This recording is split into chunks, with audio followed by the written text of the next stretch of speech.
close till I get up. Time is barely on our side. I don't wanna waste what's left. The storms we chase are leading us, and love is all we'll ever trust. Yeah, no, I don't wanna waste what's left. And on we'll go, through the wastelands, through the highways, till my shadow turns to sun rays. And on we'll go, through the wastelands, through the highways, and on we'll go.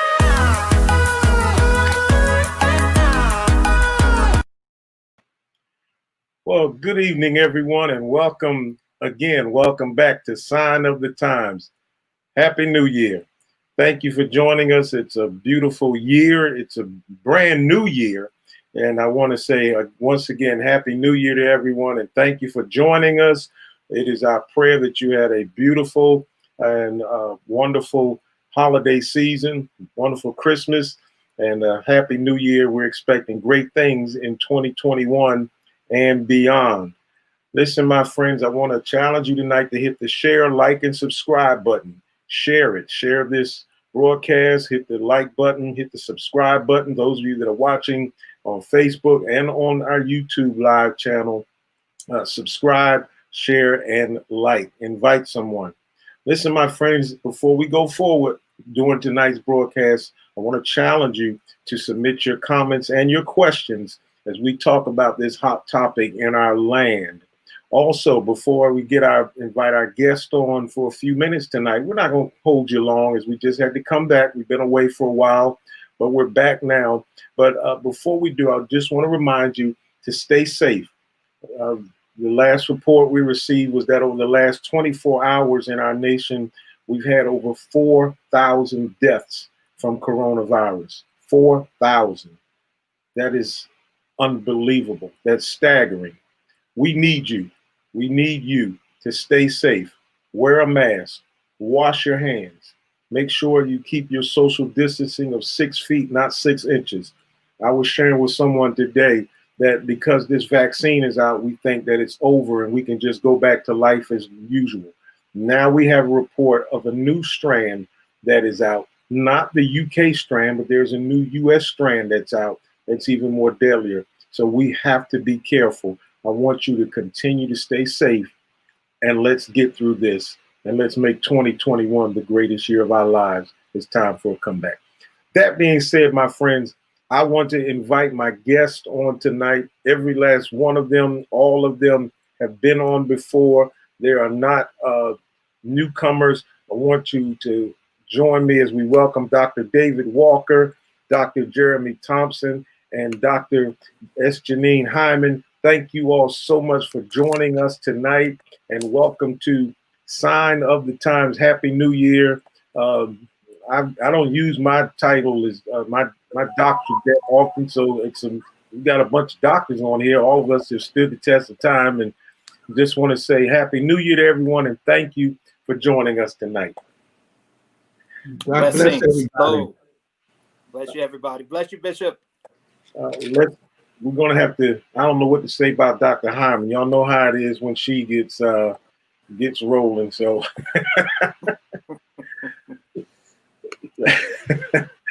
listen, I know, New Year, same old treatment, right, Dr. Hyman? Same old treatment. Y'all ain't changed. Dr. Hyman, the menses, right? Yeah, the menses. I don't know, something wrong with them. Dr. Walker, something wrong. Listen, guys, I'm going to be a good host and let you guys have the floor tonight. I may facilitate and jump in with a few questions here and there, but I want you guys, we're going to talk about what is going on and what happened in our nation on this past Wednesday. And there's some questions. There's a lot that's been happening since then. There's a lot that's going on. There's a lot that has happened with our legislators that are saying enough is enough.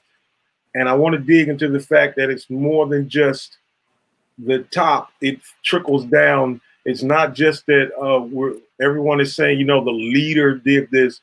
listen, there are some people beneath the leader that should be held just as accountable. So before we jump into it, I want to take a moment and I want to show you something. And I want to show you a couple of things, and then we'll talk about these things after we show them. Take a moment and look at these couple of clips that I have for you. Traitors! Oh, traitors! Fucking traitors!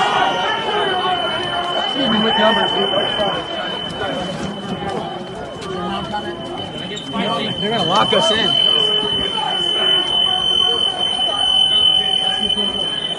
You can disagree with it, but respect it. Come on. Like killing in hell. It's my motherfucking house.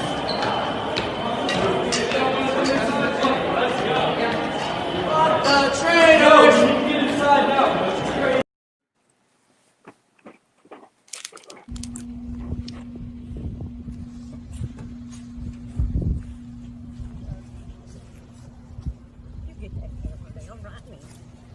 I know you got to do your job. That's my grandbaby sitting there. Anything you want to say on his behalf? He's a fine man. And thank you, Mr. Trump, for inviting a ride at the White House. And you're his grandmother? I'm his grandmother.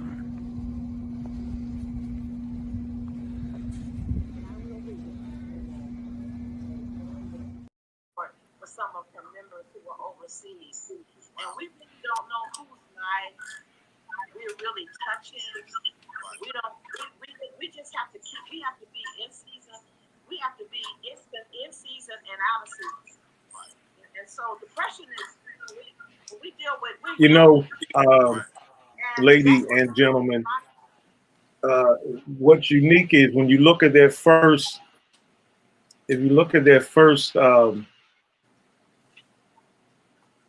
that first video clip.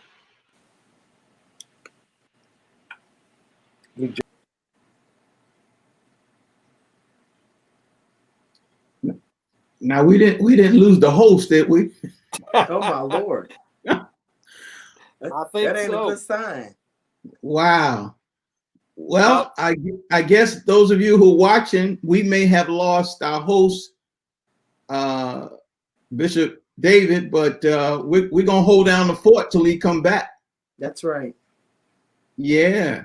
So why don't we just, have a little general conversation about, you want to talk about the video first or what we actually saw yesterday? Both, either or. So why don't you start, Doc Thompson, in your opinion of what we saw on Wednesday down at the Capitol? I was personally at a loss for words seeing it happen. We literally watched a rebellion take place right in the nation's capital, right at Congress.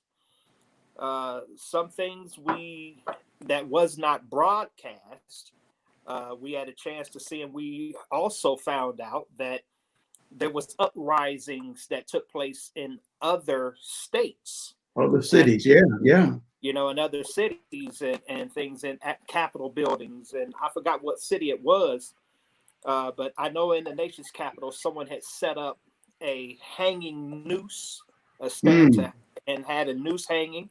And in another city, there was a guillotine set up right in front of the governor's. I think it was the governor's house or at the governor's office, something. But to see this take place live in our lifetime, right? And the fact that it wasn't us that was out there, to see how they were welcomed.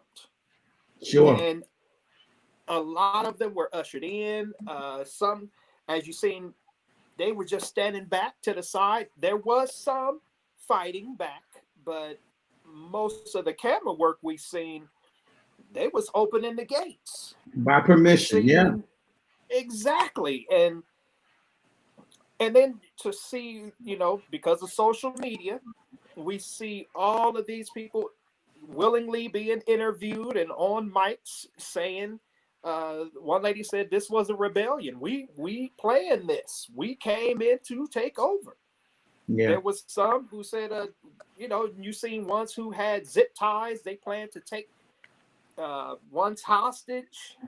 This was without comparison one of the craziest days that I have ever seen in this nation, especially for it to have nothing to do with us. Sure. But indirectly Right. it did. Sure. Because I think they understand. I know one of the things is the fact that it's understood that they're swiftly becoming the minority in the country. Yes. Thank you guys for holding it down while my system just froze. One of the things I saw, you guys can talk about, if you noticed in the video when they were going in, there was an officer standing there as they were passing. It was almost like they were letting them in. Right. And the officer said, I don't agree. Yeah. Don't agree with what?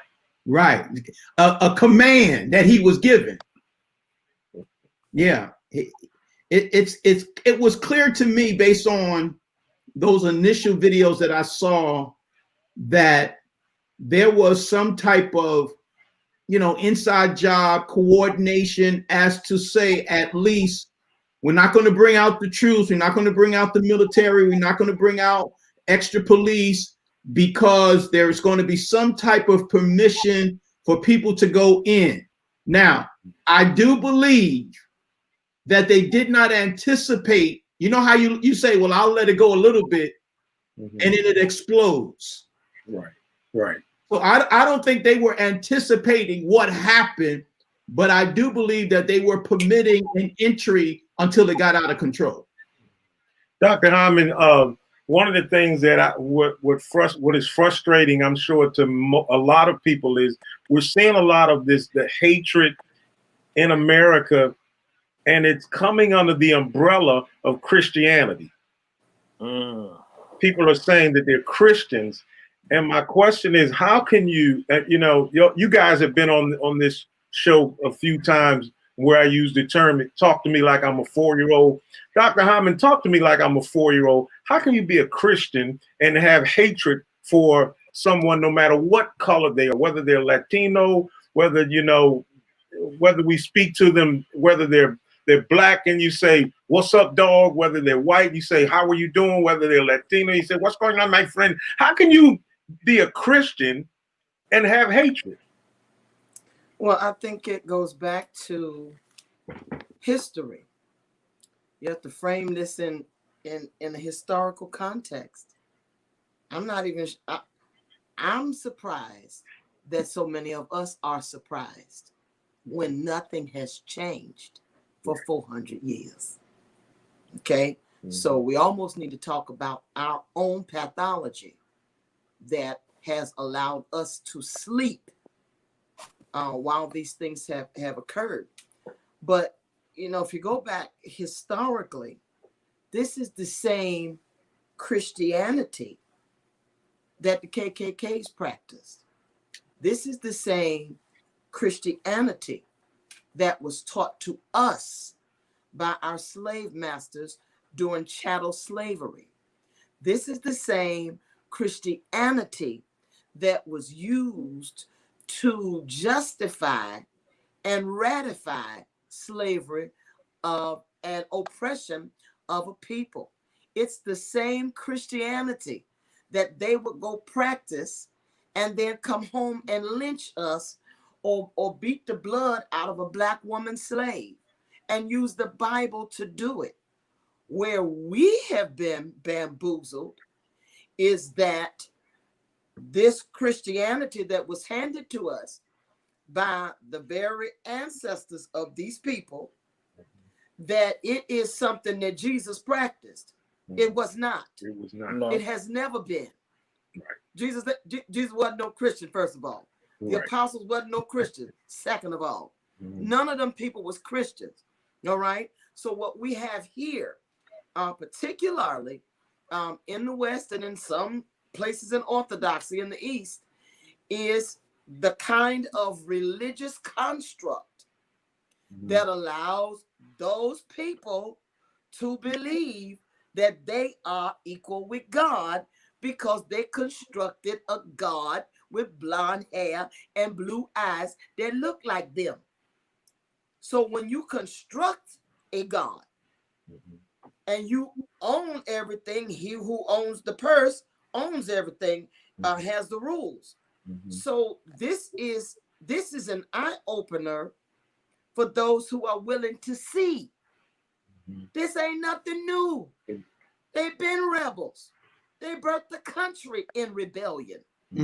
This, you know, Christianity is, you know, our founding fathers. They ain't my daddies. I'm sorry.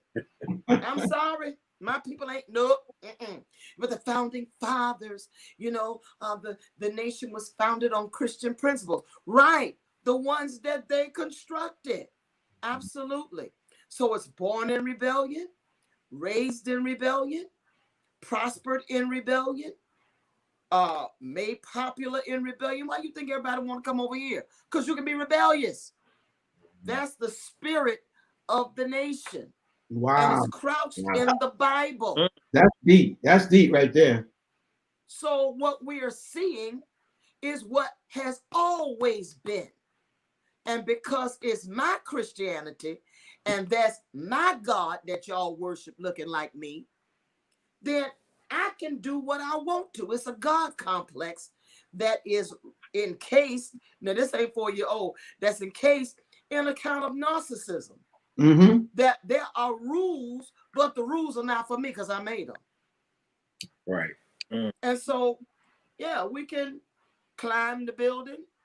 We can knock out windows like 4-year-olds and 5-year-old tantrums. That behavior is still in them. They just grown. So we have seen absolutely nothing new. Why are we surprised when people act like who they are? But what do they? But when it's us knocking out the windows at the local food mart, as they call it, a term they made up. Right. You know, we're wrong. But I shared with someone, we were tearing down our supermarkets in our neighborhood and doing things not because we were doing that, because we were trying to say we're tired of being killed, we're tired of being murdered, we're tired of being destroyed by the police. You're doing it because you didn't have your way. But isn't that what a tantrum is about? Right. That's what. Right. Now, before integration, our children didn't act like that. Before we start mixing, our children act like that. Let me ask you guys this, being that you said that, I'm going to talk to you guys like a 4-year-old. Have you ever seen a child have a tantrum in the store because they couldn't get any candy? It's the same thing. Yes. How many times has that child, before they went in the store, the parent said to them, now we're going in the store, don't ask for anything, you ain't gonna get any candy? So that's already been embedded in them that you're not going to get what you want. And then the child goes in, doesn't get what they want because it was already embedded in them, and they act out. A lot of this behavior was already embedded in them before the election. They're going to cheat us. They're going to steal it from us. Right. Right. And then when it happened, when you turn around and say, I told you, go ahead, Dr. Walker. Well, when you say that it happened, what happened was they lost, not that it was cheated. Right. I apologize. Right. You're right. You know what I'm saying? But that's what they want to argue. And it's sad because, you know, things are supposed to be settled in a court of law when you have a dispute.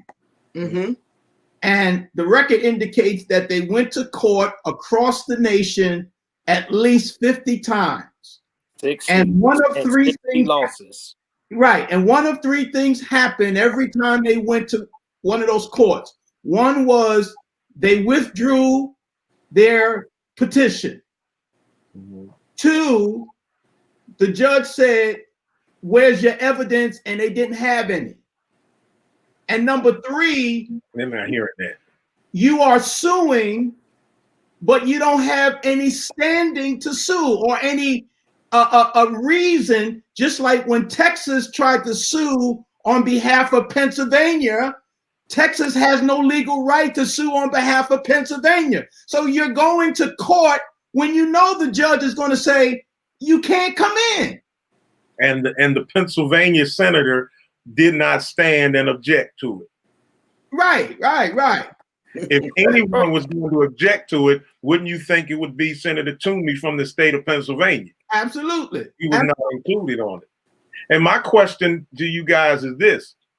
If you're complaining about how the election went and it was stolen, why didn't this talk come up in 2016 when there was an even greater cry about election fraud?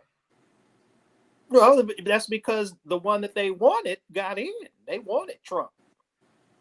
They wanted him. So, and there was documented proof. There was more proof in 2016 than there was. Well, it wasn't nothing this year or 2020. You know, it was all rumors. They was going to court saying there's a rumor that Dominion Machines was doing this, that they cleared out, that they pulled all the hardware out and all this foolishness. No proof. No documented proof. Well, I don't have it with me, but you know, I love to pick on Dr. Hyman because she can handle it. I don't have my can of worms, but I'm worms. Yeah. Open my can of worms. Dr. Walker, help your sister out. I gotta do it. Hey Hyman, I hid the can for you. What's gonna happen is you're gonna jump on it and watch Walker's gonna come to your assistance with this question. Here's my can of worms, Dr. Hyman. Walker's gonna come to your assistant and Thompson gonna sit there and laugh. You know what? Yeah. Where are the preachers that have said in the past, this is what they said, this is who God wants God wants this person in office. God has ordained for him to be in office. Where are the preachers now that all of this is going on? Yeah. Where are the ones? I don't know where they at. Because we ain't seen them. Where are the ones calling the angels from North Philly? I mean, from Africa. Haven't heard of one. They called North Philly. That's why he show up. West Philly in the house. Okay. You know, it's you when you kind of own the media and you own the people inside. When something is not going in your favor, then you kind of hide. You know, you kind of hide. You're not gonna get no rocks thrown at you. You're not gonna, you know, you're not gonna face your immorality. You're not gonna face your error unless an apology, which is what children do, say I'm sorry. That's how you run America. You say something you ain't supposed to say, you have to come back and say I'm sorry. Then we'll let you stay in office. That's childhood behavior. But unless their I'm sorry is going to gain them the advantage or put them back in place, there is no I'm sorry. Many of them, I heard even, well, not since the thing, but I was watching a network that is owned by us, and they had Jim Baker on, and some other well-known white preachers on the Black Network, still talking about the election was stolen. You know, a guy had written a book that fast, because everything is about making that dollar. Had written a book that fast and was on there just last week, you know, pushing his book about, you know, how we have stolen the election and we've come against morality in America and all of that. We have to understand that when you make the rules yourself, you write the rules for your benefit. And when you make the rules, you own the rules, you write the rules, and you get to say who's right or wrong. And when you break the rule, you're exempt from the rule. So you don't have to answer to nobody. You don't. You don't have to confront anything. You don't.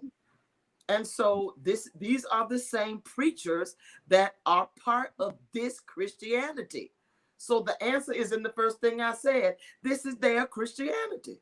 Yeah. This is what fuels their supremacy. This is what fuels their oppression of other people. This is what fuels their classism and racism, which has a root in economics and in resentment for the melanin and the soul and the talent of other people, and your own insecurity of what you're not.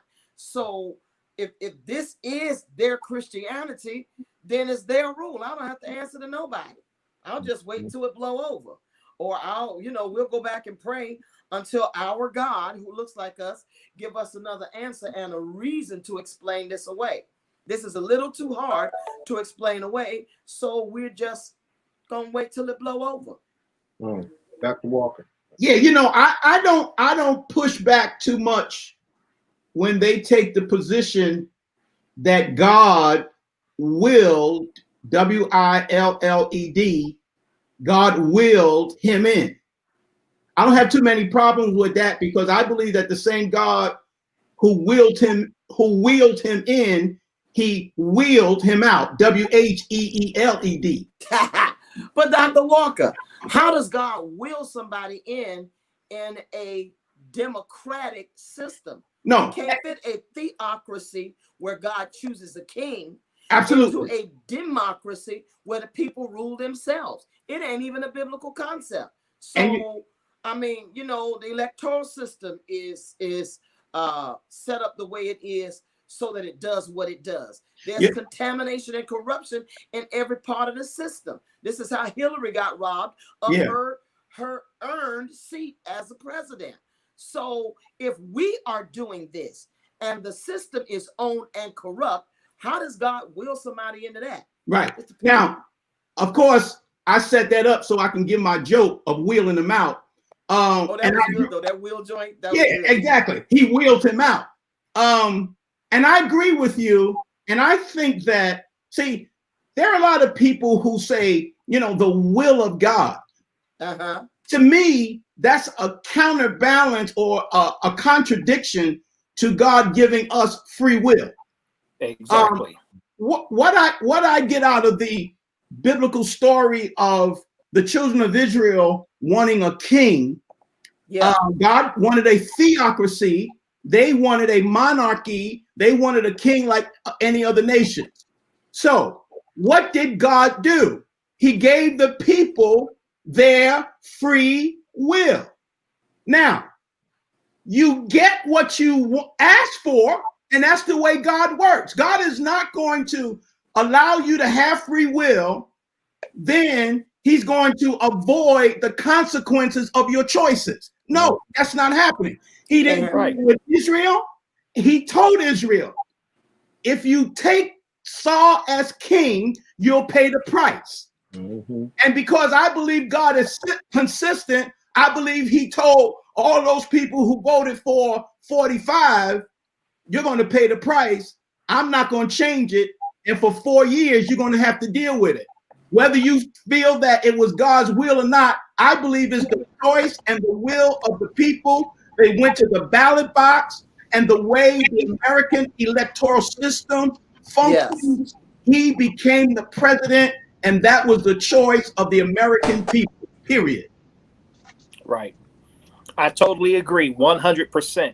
And in fact, as everything was going on, I posted, where are the prophets who was prophesying him? Where are the pastors, the evangelicals who said that he's God's man, he saved this, that, and the third? Where are they? All I hear is crickets. Yeah. Crickets. Plain and simple. Not a peep from nobody. Everybody off air.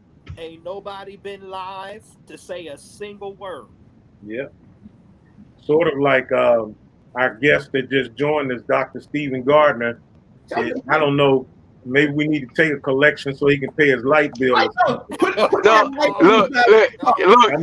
Hey, now look. I am driving in my car. Can you guys hear me? I mean, do you have your shirt on? Or? Yeah. What's up with that? Dress? Hey.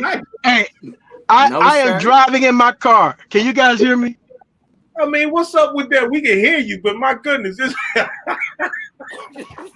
I am driving in my car. It's nighttime here. Anyway, I We can. barely into You got any, 2021. got any headlights? I mean, really. You got headlights? Smile with some sort of people. I am the example of Black Lives Matter.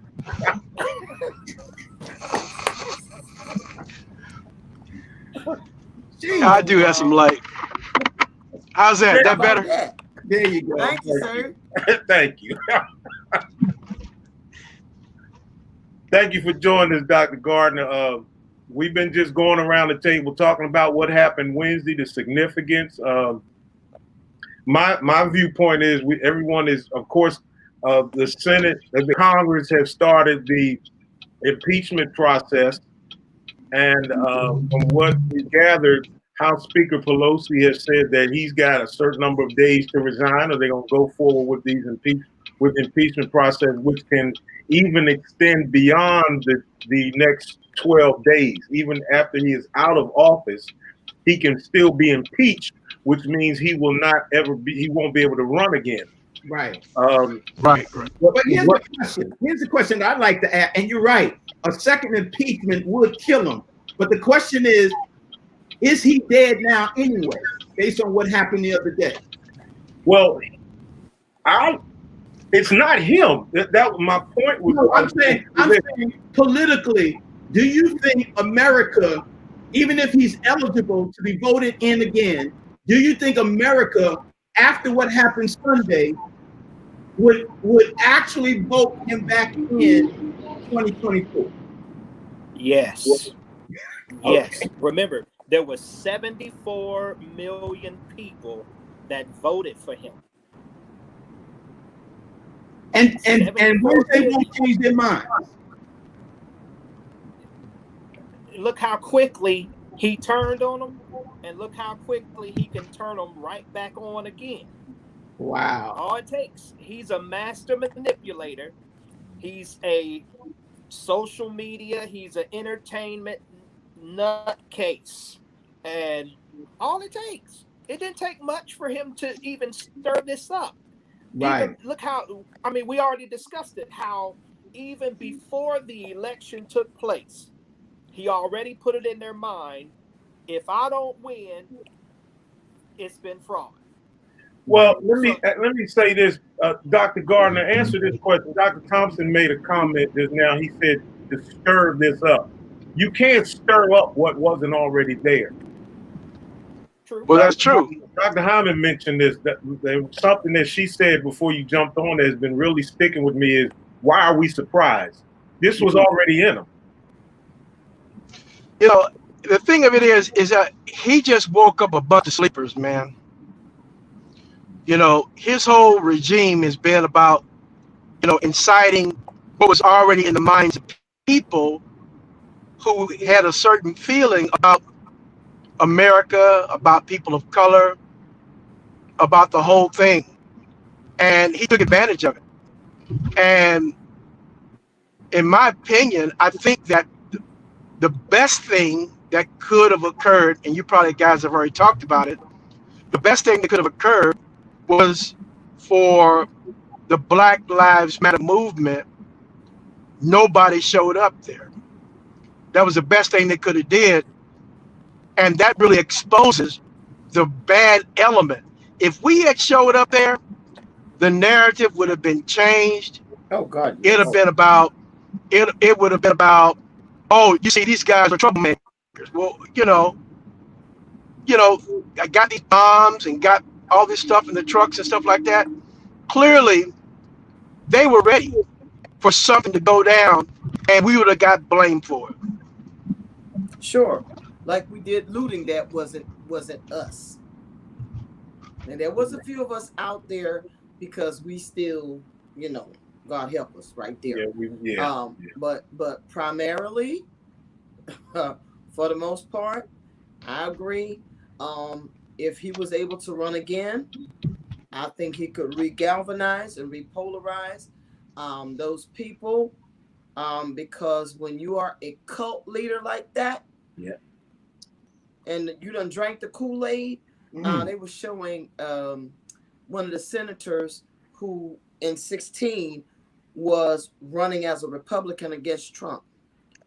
And he said, you know, this is the worst narcissist we've ever seen. You know, he has not a shred of morality in his body. This was when he was running against Trump. Okay. Now, for the last 4 years, he ain't had nothing to say about Trump. Right. Cruz ain't had nothing to say about Trump at all. So now, how is your mouth open when you're trying to win? I mean, that's a tactic. I'm going to show you everything wrong with them so that you can pick everything that's right with me. Now, all of a sudden, when they win, you quiet as a church mouse. So why have you endorsed? Why have you been quiet? You knew what it was before it got in the seat. And so most of the Republicans knew what it was before they got in the seat. But when you fear, let's go back to 400 years of oppression. When you fear that everything you have worked for, connived for, whatever you did for, that you're going to lose your place and you're going to lose your prominence, or that them plantation people going to finally revolt, then out of fear, your animalistic instinct will kick in. And out of fear, you will do whatever you have to do because you fear that after your 400 years of ruling by white pigmentation and privilege only, that is coming to an end. And that's why they said, this is our last chance. And so they just went ham and barbaric. Again, it's the same behavior that we see as children. They're not changed. They are children in high chairs, still throwing peas when they can't get their way. And so, you know, I'm not impressed with any of them who are now, because people died that didn't look like us as a result of it. Well, I'm not impressed with people who are now distancing themselves from Trump. I'm not impressed with that. Because you had 4 years to watch that man do what he did, you know, and all of his enablers, as they say. Can I ask? Cohorts. You've been a Lindsey part Graham of that. Lindsey Graham is a perfect example. Lindsey Graham played golf with him every weekend. Come on. And now all of a sudden, I ain't in it. I ain't a part of it. After all this takes place, now he like he been innocent the whole time. I mean, yeah. Now that he really might get convicted of something, I'm not in it. Because now I got to save the rest of my career and my money and my wealth and my privilege. I'm not impressed with it. I'm not impressed with no apologies right now. Can I ask Doc Hyman a question? You said that it's possible that in 2024, if he ran again, he could galvanize America. All that has happened, he could galvanize his base in America, and he could get back into that office. Could you help me to understand how is it that the human mind can be so conditioned to like you say, drink the Kool-Aid, follow the Pied Piper? In many cases, there are some people who aren't very intelligent, but there are a lot of people who are, but their minds can be conditioned to say, drink the Kool-Aid, follow it, head, you know. Can you talk to us about the mind and how the mind can be conditioned like that? If you can, I don't know. That's very layered. Okay. You know, we have to remember that we're talking about a culture, a country and a culture that has been the same way. So if you have something and inherently or underneath the surface of the psyche, you know you ain't get that by the right means, or you know slaves built this country, or you know that's underneath it. And so what Trump did was played into people's fear. Gotcha. Fear is instinctive. It has nothing to do with intelligence at all. Right. Cultish behavior, usually when you see cults, it's usually not dummies. That's right. These are usually people that are bright and that thing has been manipulated and twisted. It's called gaslighting. Mm. So that even when your good sense kicks in, the trickery, the witchery, the seduction of it, demonically twist the mind to make you feel like, okay, well, maybe I'm crazy. I'm telling you, a whole bunch of our people, whole bunch of our preachers probably said, now, wait a minute. Now I must be crazy because all of these African-American preachers, these well-to-do preachers are Trumpsters. I mean, maybe it's me. Right. Or when the whole homosexual marriage and all of that stuff became legal, then, you know, people are going, okay, well, maybe I'm outdated. Well, maybe it's me. Why? Because the bulk of the culture, the bulk of the people are going this way, and many people don't have the stamina or don't have the intestinal fortitude to go against the grain or the status quo, because they have already showed us what we're going to do to you if you don't comply. So you're going to be blackballed, persecuted, not get the job, looked over, or whatever. And most people just don't have, you know, they got to survive. They got family. So they just move on with the culture.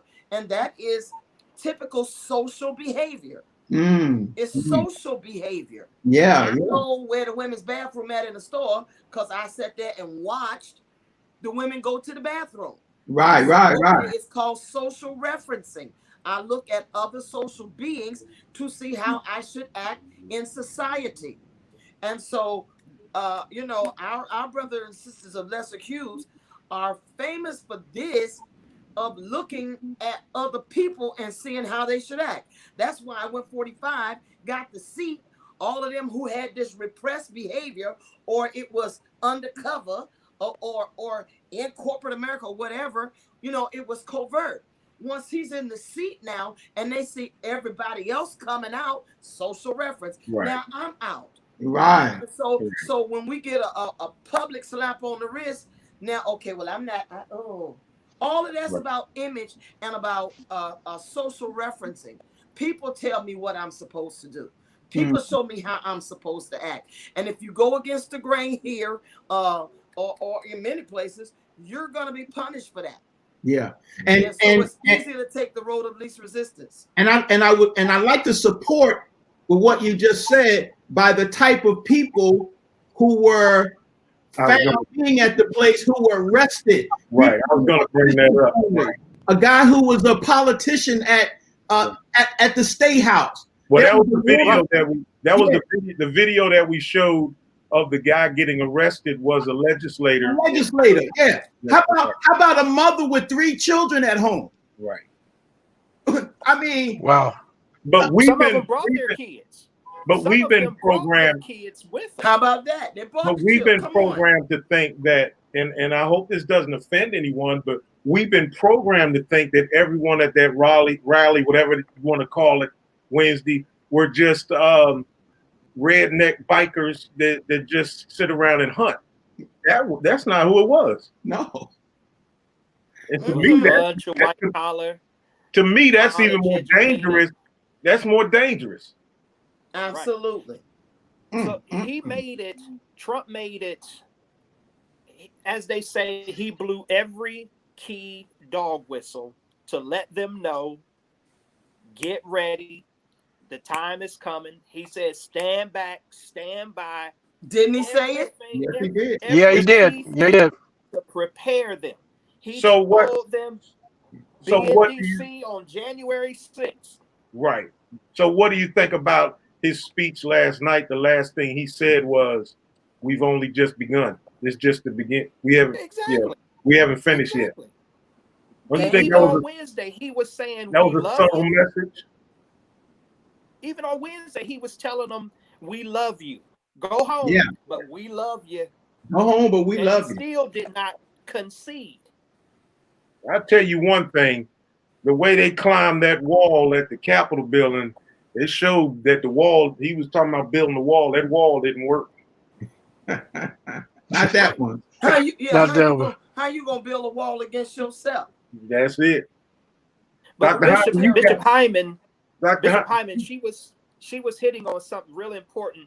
as we all know, the scripture says that train up a child in the way they should go. When they get old, they won't depart from it. So it's just like for us, there's things generational that we fight, and it's things generational that they teach. I read an article today about a professor, white professor in South Africa, that he had a slave in the home, a woman from Brazil, African descent from Brazil. She had been working for the family in a room with no windows, no pay, no toiletries, nothing, for over 40 years. Wow. And they just now found out about her and everything that they did to keep it in the family, in which the professor, college professor, when his uncle was on his deathbed, they made her marry him so that his pension would continue to come, but it would go to his brother, the professor. So, so this stuff is taught. This stuff is generational. Yes, and sir. You was dead on it, Bishop, in which they know what they doing, and they know that their time is winding up. The numbers are flipped. The numbers are flipped. And if I remember correctly, within the next less than 10 years, they will be the minority, not just in this country, but in many places around the world. Well, other than here in Europe, they are the minority. Yeah, they are. They are the minority. Globally. The world, or on the globe. Right. Yeah, they globally. are the minority. Dr. Hyman, Hyman, that is the instinctive fear that Dr. Hyman, drives much of their behavior. I hate to cut you off, but the time is running. You have another show you have to get to. Yeah, I got about 5 minutes. All right. Yeah, I'm gonna be nice. I'm gonna let you know. But you know, and we're talking about being a minority. What's sad in our nation is that something that I've always viewed. People, we always say, you know, we got to take back our nation. This is our nation. It's not their nation. It's not our nation. We've forgotten all about the originals. The Indians, the natives. Yeah. Yeah. In America, yeah. They're the forgotten group. If anyone should be saying we got to take our nation back, shouldn't it be them? And remember now, the natives were not all Indians. They weren't all, but right. They weren't, you know. I know it wasn't us, you know. If I go back to my motherland, some of us here. Well, if I go back to my motherland is 2605 Burke Street in North Philly. You need to My mother send me back to. Red Fox say they talk about us and our Ebonics. Y'all taught us how to talk like this. We came over here. We didn't know nothing about no here, dad, and hey, dad, boy. All we knew was oonga boola boola, you know. Guys, we're approaching the hour. I don't want to keep you all night, but we could be on here all night talking about this because it's a hot topic. What we need to do is continue to make people aware of what's going on because over the next 12 days on the 20th, you've got to be thinking that something else might be on the horizon. Yeah. As Dr. Hyman said, why were we shocked at this? Why would we be shocked over anything that's going to happen on the 20th? That's the truth. Well, yeah, we definitely got to be prepared, you know, because we can't put our head in the sand and think that, okay, well, Trump is over with. Well, the spirit behind it is not. Right. That's right. Right. That's right. Right. And even when it's already he ain't over with. It's already been put out that some of the white nationalist militias have already got it planned to be in D.C. on the 20th. But you know, and Dr. Hyman, if you have to go, you know, you just jump off, and we really appreciate you. When the election was over, there was a gentleman, Dr. Walker. He unfriended me on social media. He was upset because I made the comment, okay, now that the election is over, all this fighting, now it's time for us to start the healing process.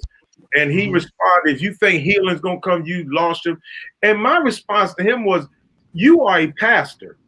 if anyone should be standing up saying, shouldn't there be unity? Shouldn't there be healing? Shouldn't there be us coming together? Wouldn't it be the church?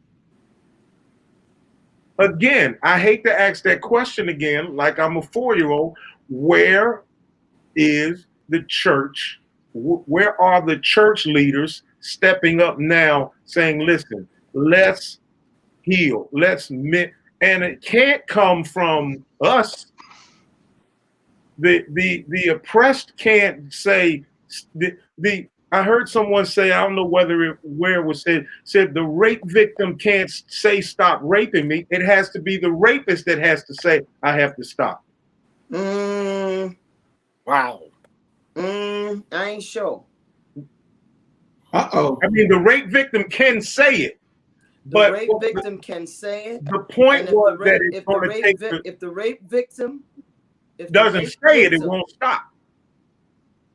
If the rape victim, and I'm saying this as a woman, if the rape victim is ever able to gain the advantage in terms of escape, in terms of inflicting a wound where it hurts the most so you can't rape no more, oh, absolutely. Jesus said, blessed are the peacemakers.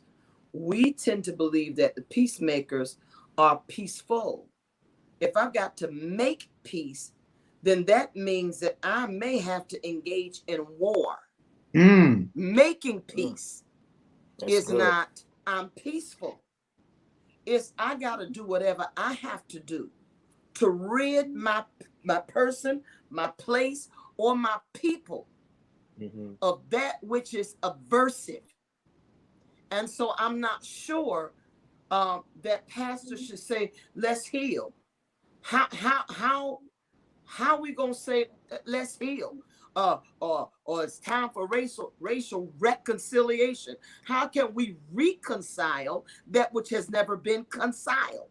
There is no reconciliation because it ain't never been one. No. And Well, what does one look like? Should they say anything? Should the pastor be saying anything? What does one look like? Why can't one look like we over here repairing ourselves, you over there repairing yourself, you over there repairing yourself, so that when we are authentically who God made us, now we can come back to the table with our differences and embrace those differences rather than try to erase those differences and blend. So maybe healing ain't what we need yet. Why would you heal and you ain't cleansed? Why would a surgeon sew you up, their hands dirty, the scalpel is dirty, the wound is dirty, and ain't nothing been clean?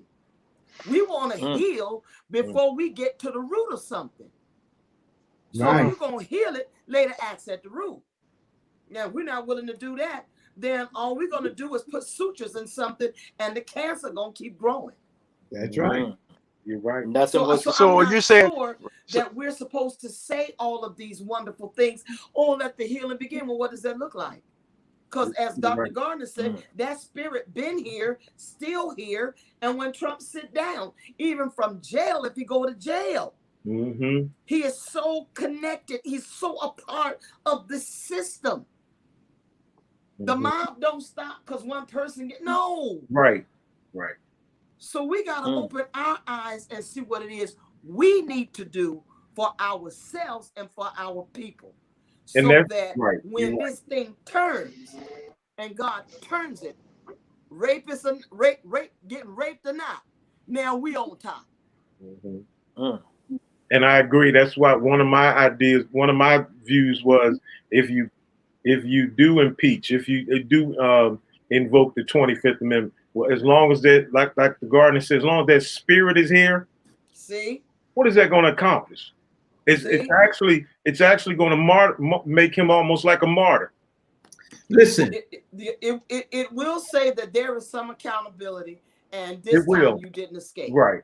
Yeah. And that no, you can't do what you want to, even when you own the system. Right. That's about all. It raises another consciousness for us, and maybe even a hope that the God of justice and the God of vengeance is now ready to arise. Because now we ain't asking God to have mercy on the oppressors no more. Right. We telling him to arise and let the enemy be scattered. But with that kind of attitude that he possesses, you remember when he got impeached the first time, he called it impeachment light. Right.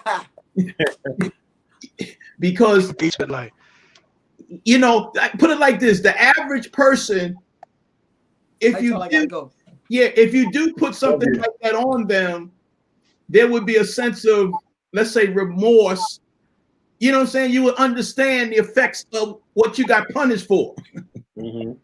But that joker didn't matter. He did like this. So, and if they do it the second time, you know what they're gonna say? So, and keep going. Keep going. Let me throw this out. You know, you keep asking this question about Christian behavior. And that thing drives me to a place, man, because I read a book one time when I was in school, seminary, and it's called A Short Account of the Destruction of the Indies by Bartolomé de las Casas. He was a priest who traveled on the ships when Columbus came to America. So he was a part of what's the King Ferdinand and Elizabeth, if you remember those names. Right. Anyway, he said that when the Europeans and the Spaniards came to take America, here's this land that's open. Yes, it was inhabited by the Indians or you know, Native American. So what they said to them was, God has given us this land. Now here's your choice. You can accept, you know, our Christianity and everything will be cool, or we're going to take it from you. Why? Because God has given it to us like he did the children of Israel when they possessed the promised land. And what they did was they took a biblical text and fashioned it to suit their needs. You see what I'm saying? So when you talk about Christianity, a lot of times we try to look for what the intrinsic value of what it means to be a Christian. God-fearing, God-loving, love your neighbors. But I've come to find that people will orchestrate the text to fit what they want to do. Right. That's why you can be a slave master and claim Christianity. You can be a white supremacist, because watch this. You couldn't be in the Klan unless you was a Christian, unless you were a Christian. Right? You couldn't be in the Klan unless you were a Christian. Watch this. Here we go again. In Hitler's Germany, you couldn't be a part of the Third Reich unless you were what? Christian. You had to be, and none of that has to do with the grace, the glory, the love that God, Jesus Christ prospers. So how can you be a Christian and do those certain things? The answer to that is I can orchestrate in my mind what Christianity is to me, and that's how I behave. And we saw the same thing with those who promoted the current occupant, God willed and all this kind of stuff. And now, like you say, I think it was Doc Thompson said, well, we'll just hide till it blows over and then we'll be back out.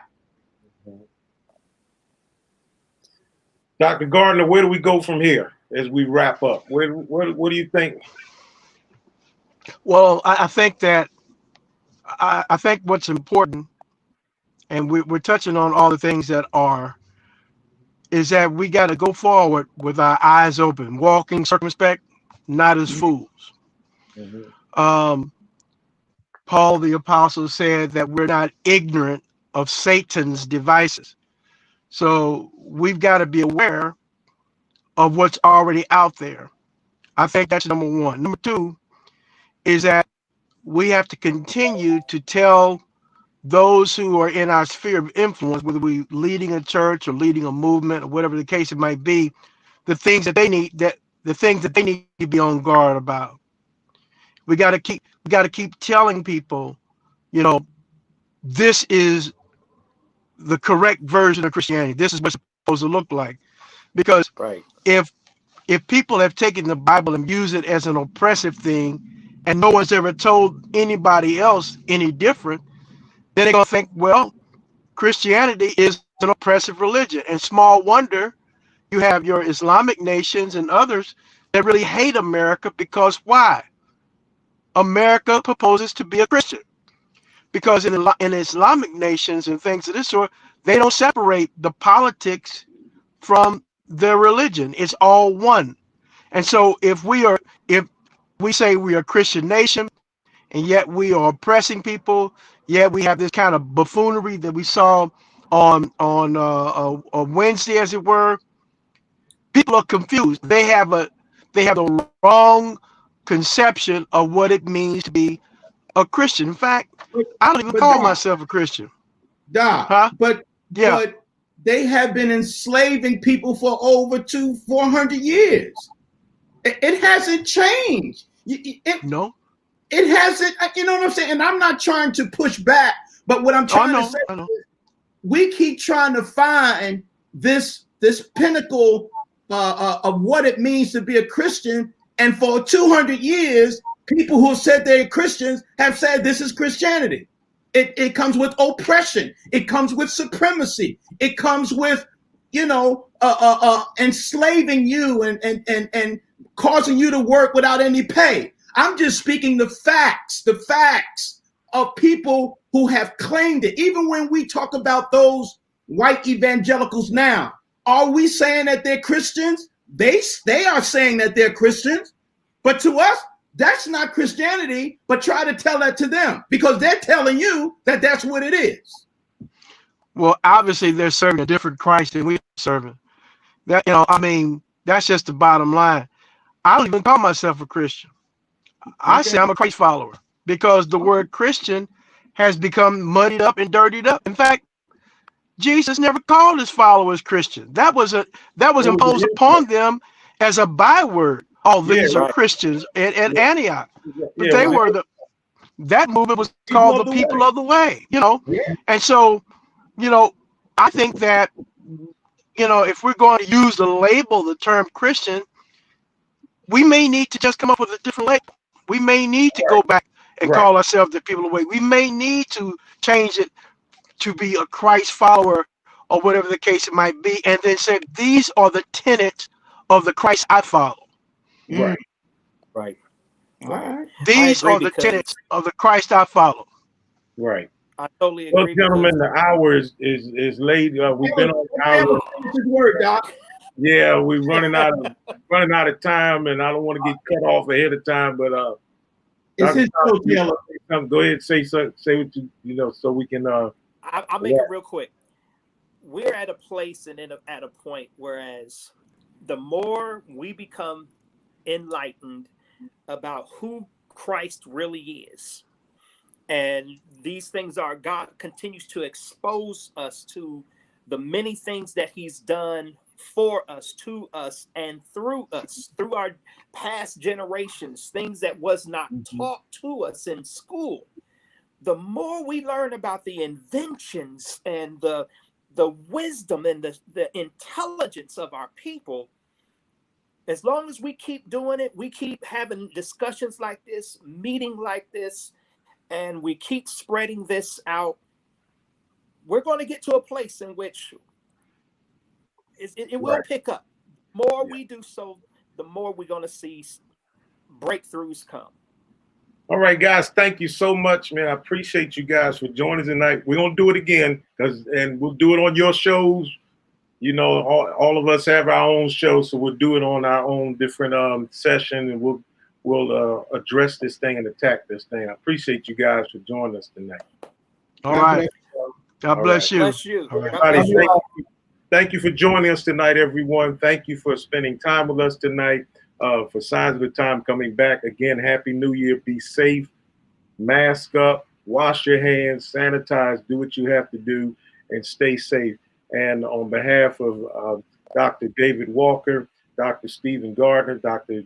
J. Tyler Thompson and Dr. S. Janine Hyman, and everyone that was watching tonight. Thank you. Let us keep the love of God in our hearts, the love of Christ in our hearts, and let us continue to work with one another, for one another, and to be there with one another. And we're going to get through this thing together. As the late Dr. Martin Luther King said, I may not get there with you, but we as a people will get to the promised land, and we're going to do that. Have a wonderful weekend. All right. See you next time right here on Sign of the Times. All right. Amen. God bless you. Bless you. Hold me close till I get up. Time is barely on our side. I don't wanna waste what's left. The storms we chase are leading us, and love is all we'll ever trust. Yeah, no, I don't wanna waste what's left. And on we'll go, through the wastelands, through the highways, till my shadow turns to sun rays. And on